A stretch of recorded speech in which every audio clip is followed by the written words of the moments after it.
নমস্কার বন্ধুরা, আরডিএসকে কুকিংয়ে আপনাদের সকলকেই অনেক অনেক স্বাগত। আশা করি সবাই খুব ভালো আছেন এবং সুস্থ আছেন। তো বন্ধুরা, আজকে চলে এসেছে আলু মিষ্টি কুমড়ো দিয়ে কলমি শাকের চচ্চড়ি রেসিপি নিয়ে।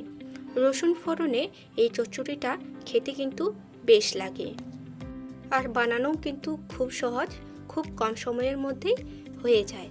তো বন্ধুরা, চলুন দেখে নেওয়া যাক আমার আজকের কলমি শাকের চচ্চড়ির রেসিপি। প্রথমে আমি গ্যাসের মধ্যে কড়া বসিয়ে দিয়েছি। কড়া গরম হয়ে গেলে নিয়ে নিচ্ছি সর্ষের তেল। তেলটাকে প্রথমে খুব ভালো করে গরম করে নেব। তেল গরম হয়ে গেলে দিয়ে দিচ্ছি দুটো শুকনো লঙ্কা ফোড়ন, দিয়ে দিচ্ছি হাফ চামচের মতো কালো সর্ষে, আর দিচ্ছি হাফ চামচের মতো গোটা জিরে ফোড়ন। এই ফোড়নটাকে হালকা করে ভেজে নিয়ে আমি এর মধ্যে দিয়ে দেব থেতো করে রাখা রসুন ফোড়ন। পেঁয়াজ আর আদা কিছুই ব্যবহার করব না, শুধু রসুন দিয়ে এই রেসিপিটা। তো রসুনটাকে হালকা করে ভেজে নিয়ে আমি এর মধ্যে ডুমো করে কেটে রাখা আলু দিয়ে দিলাম, আর তার সঙ্গে মিষ্টি কুমড়ো আমি কেটে রেখেছি ছোট ছোট করে, সেই মিষ্টি কুমড়োগুলোকেও দিয়ে দিলাম। আলু আর মিষ্টি কুমড়ো দিয়ে 2 মিনিটের মতো নেড়েচেড়ে আমি ভেজে নিচ্ছি ফোড়নের সঙ্গে। দেখুন, 2 মিনিট ধরে আমি আলু আর মিষ্টি কুমড়োটাকে খুব ভালো করে ভেজে নিয়েছি ফোড়নের সঙ্গে। এবার এর মধ্যে দিয়ে দেব আগে থেকে ভালো করে কেটে ধুয়ে রাখা কলমি শাক।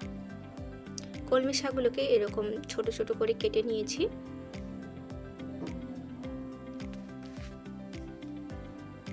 কলমি শাকগুলো দিয়ে একটু নেড়েচেড়ে নিচ্ছি। নেড়েচেড়ে নিয়েই এটাকে আমি ঢাকা দিয়ে দেব। আর এই রেসিপিতে কিন্তু এখন জল দেওয়ার কোনো প্রয়োজন নেই, কলমি শাক থেকে কিন্তু প্রচুর জল বেরোবে। 2 মিনিট ঢাকা দিয়ে রেখে দেব। 2 মিনিট পর ঢাকা খুলে নিলাম। দেখুন, কলমি শাক থেকে কিন্তু অনেকটাই জল বেরিয়েছে, আর কলমি শাক কিন্তু অনেকটাই জড়িয়ে এসেছে। এবার এর মধ্যে আমি দিয়ে দেব স্বাদ মতো লবণ আর হলুদ গুঁড়ো। তার সঙ্গে দিচ্ছি হাফ চামচ পরিমাণে জিরে গুঁড়ো, হাফ চামচ পরিমাণে দিয়ে দেব ধনে গুঁড়ো, আর দেব স্বাদ মতো লঙ্কার গুঁড়ো।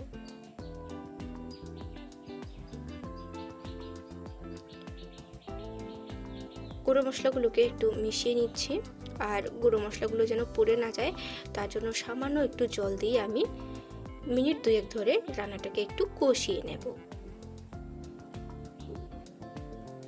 শাক রান্না কিন্তু খুব বেশি কষানোর প্রয়োজন হয় না, প্রায় 2 মিনিটের মতো কষিয়ে নেব।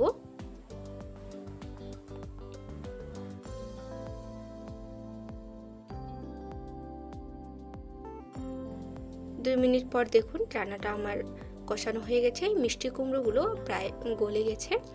এবার এর মধ্যে আমি সামান্য একটু জল দেব। রান্নাটা যেহেতু মাখো মাখো হবে, তাই খুবই সামান্য একটু জল দিয়ে দিলাম।